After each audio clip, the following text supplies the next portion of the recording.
आजकल लोग मर जाते हैं ना, तुम्हारी लाश पड़ी रहेगी, पड़ोसी चाय बना बना के लाएंगे। अरे बहुत रो रहे हो, थोड़ा गला सिक जाएगा, थोड़ा चाय पी लो। तुम्हारी बहू रोती रोती थोड़ा चाय पिएगी, सास मरी पड़ी है, चाय पी रही है, पड़ोसन से कह रही है क्या है, अदरक कम डाला है। चाय फिनिश, फिर चालू आ।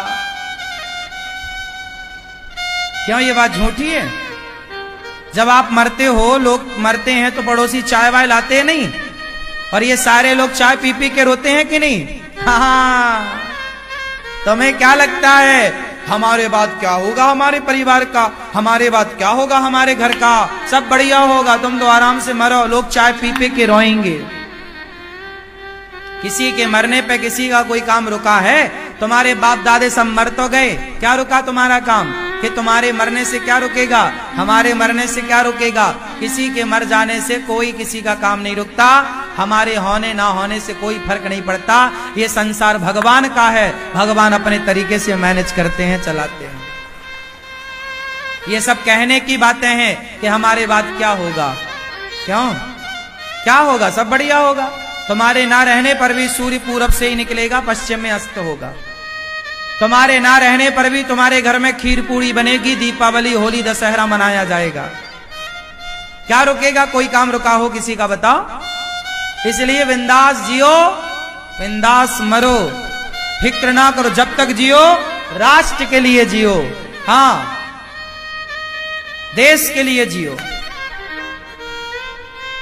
धर्म परिवर्तन जो सनातन धर्म के लोग कर रहे हैं, उन्हें रोकना हम सबका परम कर्तव्य है। यदि नहीं रोका गया तो कल हमारे हिंदुओं के खिलाफ ही हमारे हिंदुओं की फौज खड़ी हो जाएगी, और हम और वो आपस में लड़के मर जाएंगे। दो टुकड़े हो जाएंगे ना, एक वो हिंदू जो हिंदू है, और एक वो हिंदू जो हिंदू थे, धर्म परिवर्तन कर लिया, और धर्म परिवर्तन करके वो फौज अलग और आपकी फौज अलग, और वो मिशनरी लोग आपस में लड़ाएगी, और आप आपस में लड़के मर जाओगे। वो तमाशा देखेंगे दूर बैठ के।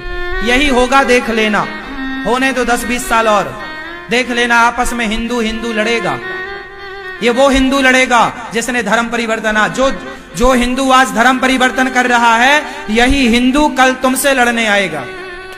क्रिश्चियन लोग प्रत्येक हिंदू को पर महीने 500 रुपए दे रहे हैं धर्म परिवर्तन करने का, और वो हिंदू समझ नहीं रहा है। वो क्रिश्चियन लोग क्या कर रहे हैं? पैसा दे के धर्म परिवर्तन करा रहे हैं, पैसे के लोभ से। और फिर क्या होगा? ये लोग बाद में, क्रिश्चियन लोग पैसा देना छोड़ देंगे, 10-20 साल 5 साल पैसा देंगे, फिर छोड़ देंगे। उनको लगेगा अब ये तो धर्म परिवर्तन हो ही गया, ये तो आ ही गए अपने पक्ष में, पैसा देना छोड़ देगा। फिर चाहे भीख मांगो चाहे कुछ करो, फिर नहीं मिलना पैसा। वो तो शुरू की 4 दिनों की चांदनी, फिर अंधियारी रात। ये हिंदू समझता नहीं है। यही बात है तो हम जा जाके समझाओ, जो परिवर्तन हो रहा है, धर्म परिवर्तन कर रहे हैं। क्रिश्चियन लोग तुम्हें कभी अपना बनाएंगे क्या? वो कह देंगे तुम्हें कि जब तुम अपने हिंदुओं के, तुम अपनों के ना हो सके तो तुम उनके क्या हो पाओगे? भाई, इतिहास से बात कर रहा हूं मैं। जब पृथ्वीराज चौहान के खिलाफ मोहम्मद गौरी खड़ा हुआ, तो मोहम्मद गौरी का साथ जयचंद ने दिया। जयचंद बोला, मोहम्मद गौरी तुम पृथ्वीराज को हरा देना और दिल्ली का तुम धन सारा ले जाना, पर दिल्ली की सत्ता मुझे दे देना। मोहम्मद गौरी ने कहा ठीक है, तुम हमारा साथ दो, हम दोनों मिलके पृथ्वीराज को हराते हैं, फिर तुम्हें दिल्ली का राजा बना देंगे और हम खजाना ले लेंगे। ठीक है, ये बंटवारा हो गया। अब दोनों ने मिलकर, कौन कौन? पृथ्वीराज के सगे ससुर थे जयचंद। जयचंद कौन है? पृथ्वीराज चौहान के ससुर, संयोक्ता का पिता, सगा ससुर। लेकिन वो किससे मिल गया? मोहम्मद गौरी से। मोहम्मद गौरी की सेना और जयचंद की सेना। जयचंद भी अच्छा खासा पहलवान था, उसकी भी मजबूत सेना थी। ये दोनों राजा जब मिले तो दोनों की ताकत हो गई ज्यादा, और पृथ्वीराज चौहान की शक्ति हो गई कम। तो फिर पृथ्वीराज तो युद्ध में हारे नहीं, पर उन्होंने शाम को जब विश्राम किया तो छल से उन्हें पकड़ लिया, और पकड़ करके जयचंद के होते हुए मोहम्मद गौरी ले गया, आंखें फोड़ दी पृथ्वीराज की। फिर क्या हुआ, जयचंद बोला चलो अब खजाना तुम लो, सत्ता मुझे दो। मोहम्मद गौरी ने जयचंद को चौराहे में बांधा। पहले तो पृथ्वीराज को जीता